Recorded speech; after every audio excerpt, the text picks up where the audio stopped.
In today's video, I'm going to teach you how to copy independent databases in Notion.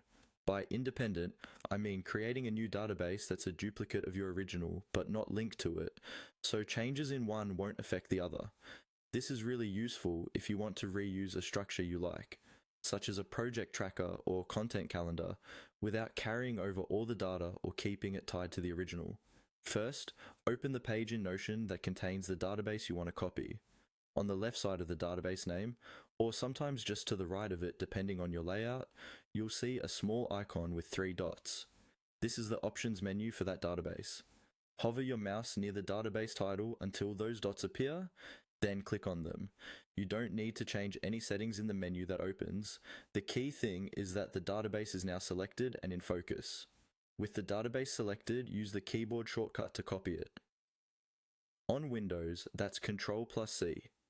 On a Mac, it's Command+C.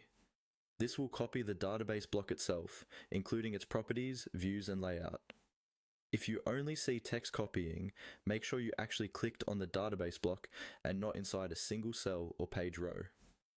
Next, navigate to the page where you want this new independent database to live. This could be an existing page in your workspace or a brand new page you've just created. Open that page so your cursor is active in the body of the page, where you normally type content or add blocks. Now paste the database using Ctrl+V on Windows or Command+V on Mac.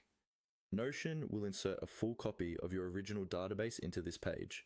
At this point, it's its own database with the same structure and views, but separate from the original, so you can safely rename it, adjust properties, or delete entries without affecting the source.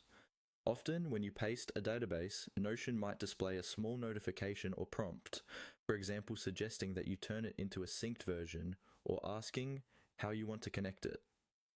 To keep this database truly independent, simply click on Dismiss in that notification.